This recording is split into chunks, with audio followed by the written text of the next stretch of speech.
While you've been sitting at a charging station watching your battery crawl from 40 to 80%, something has been happening inside a handful of laboratories that is about to make that entire experience disappear.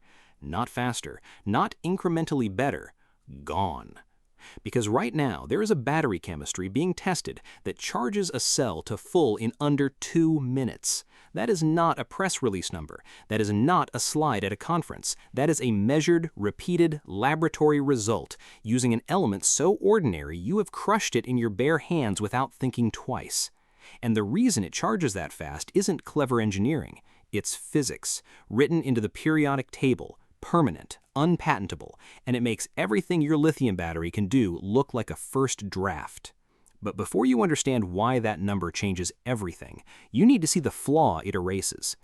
Inside the battery pack, sitting underneath your car right now, something is growing. Every single time you plug in, microscopic metal needles called dendrites form inside your cells, crystalline spikes of lithium that push through internal walls like roots cracking through concrete. The faster you charge, the faster they grow. That 30-minute stop at a supercharger isn't a limitation of the hardware.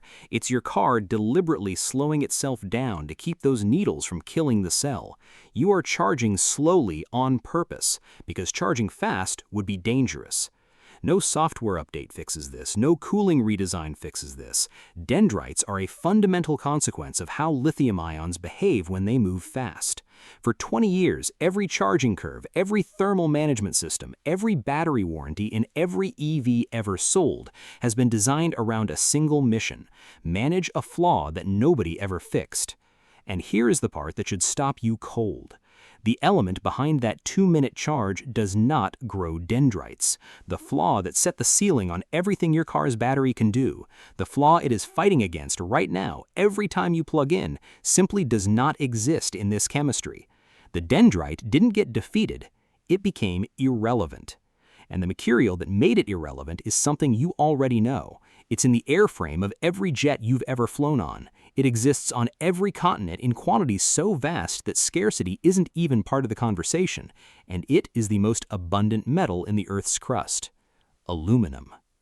By the end of this, you'll know exactly why that element matters, and why two of the largest automakers on the planet are already quietly building an exit ramp away from lithium before it's too late. Nexovery breaks stories like this before the rest of the industry catches on. Subscribe now. Here's the physics, and it's beautifully simple. Think of it like freight. A lithium ion is a single truck making one delivery per trip.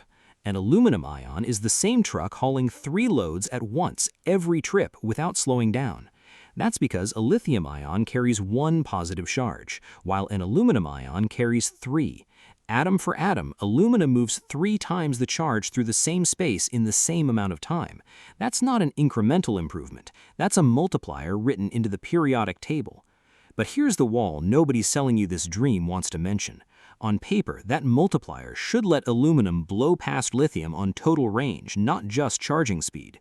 In practice, today's aluminum-ion prototypes still pack a fraction of the energy per kilogram that a modern lithium cell does. The real number sits closer to 1/10. That gap is the last thing standing between a lab curiosity and a car sitting in your driveway, and right now, nobody on Earth has publicly cracked it. That part of the story is still being fought over in the lab, not decided. Now, pair that with the cathode. In aluminum-ion prototypes, researchers use graphene, a single-atom-thick sheet of carbon so conductive that ions move through it almost without resistance. Picture a 6-lane highway with no speed limit and no traffic. That's what graphene does for aluminum ions. They enter, they don't slow down. The result is a battery that charges at speeds lithium physically cannot reach.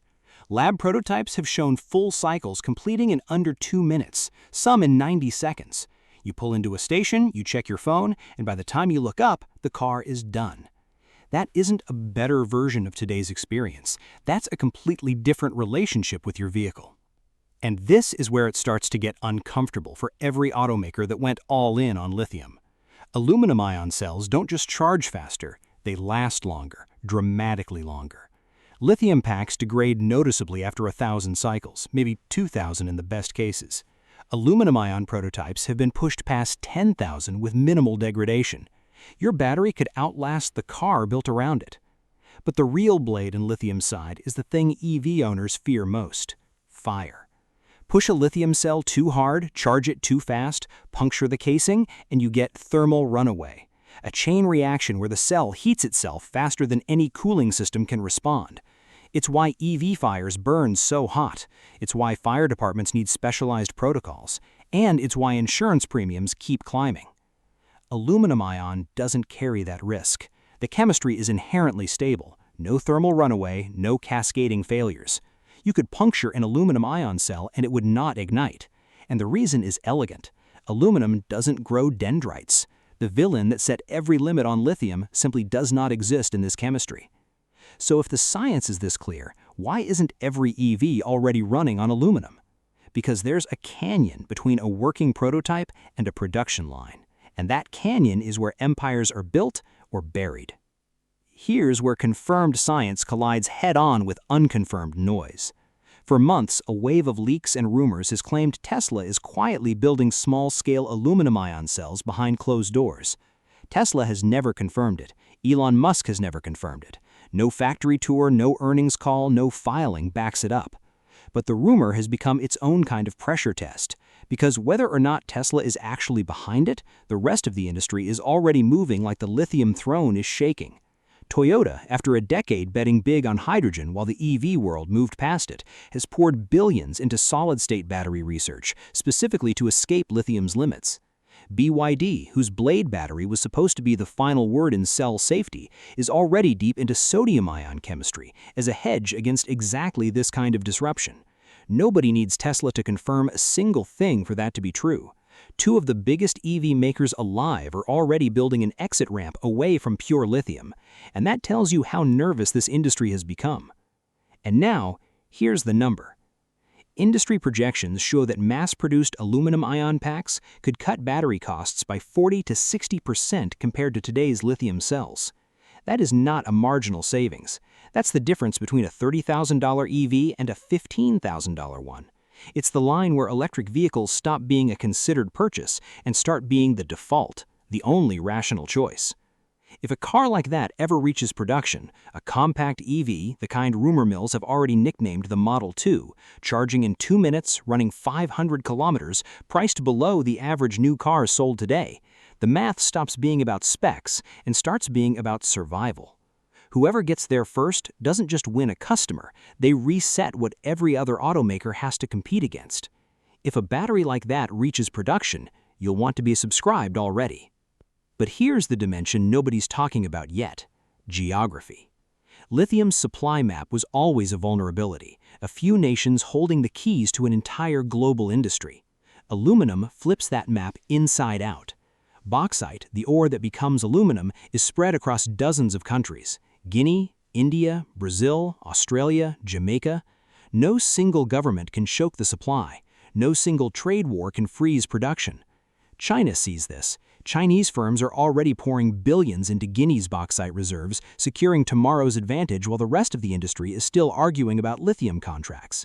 India is scaling its own deposits across Odisha and Jharkhand, building not just mines but full battery manufacturing ecosystems. And African nations, once treated as raw material extraction zones, are demanding refineries, processing plants, and equity in the value chain.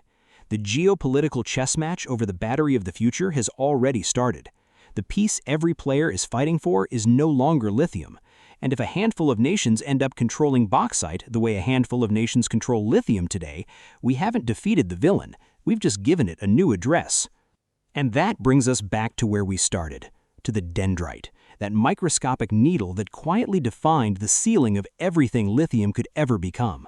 For 20 years, the entire EV charging ecosystem, the wait times, the thermal management systems, the battery degradation curves, the insurance risk models, all of it was built around containing a flaw that was never fixed, only managed.